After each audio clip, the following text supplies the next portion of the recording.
Number 2. During the fall, some friends and I grew quite bored of just sitting in our dorm rooms. Being the only one with a car on campus, I was usually the one the plans are derived from. Not too far from campus was an old abandoned mental hospital that was closed around the 1980s. I've been before and it was nothing really special, your occasional slamming door and asbestos-filled rooms. On this particular night, we all decided to head back to the hospital to see if anything was left unexplored. In the car was my friend Michael, Alex, and my sister Haley. We were your typical rule breakers, thinking crawling under a metal fence labelled no trespassing was badass. When we arrived, we made sure to park far in the back parking lot and check the charge on our phones.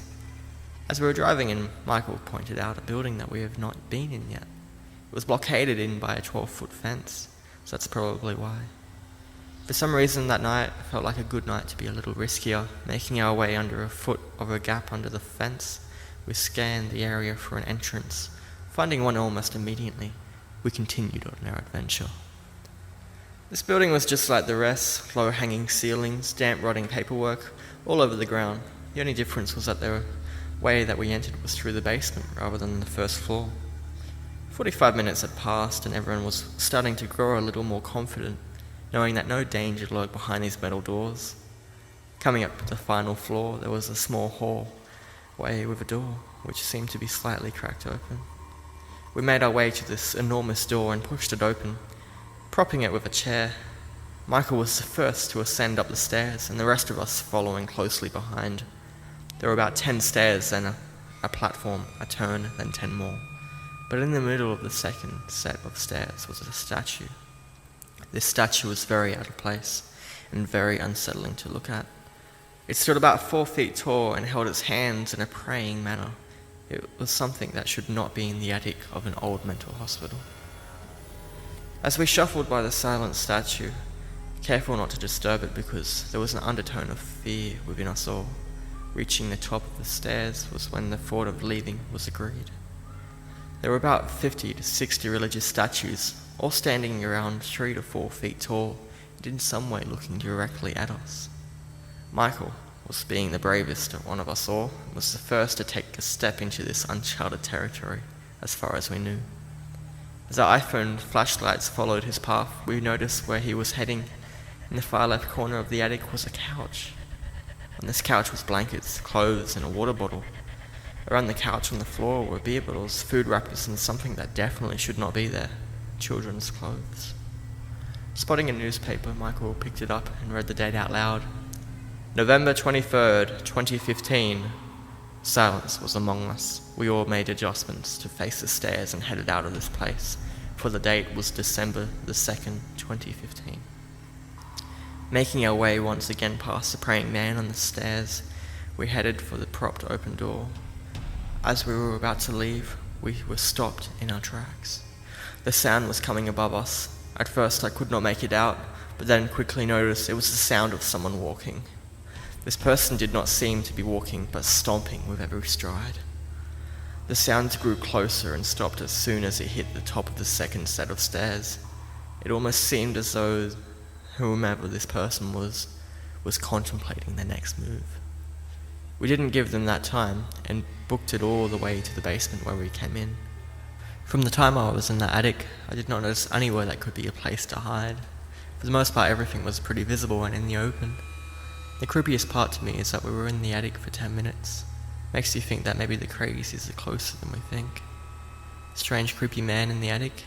Let's not meet again. Number 1. I grew up in a smallish city in Europe, but moved away before my teenage years. However, I would go back every summer, at first with my parents, then by myself, to visit relatives and friends. We had an apartment that was located off a boulevard, and a smaller street led straight to the downtown area. It was about a 10 to 15 minute walk downtown, and I must have walked that same route hundreds of times in my life. One summer, when I was old enough to travel by myself and go out drinking with friends, I was walking home down that same street. It wasn't too late, maybe 10 on a warm summer night. A storm was brewing, so the air felt heavy and there were strong gusts of winds. All in all, it was a bit creepy out to begin with. Luckily, I had only a few drinks and was relatively sober. As I started walking down the street, I could hear someone walking behind me. In general, I hate when people I don't know are behind me, so I stopped to light a cigarette and let him pass. As we walked by, he asked me for a light, which I gave him, and we even joked about the weather. At this point, he's walking in front of me, with some distance between us.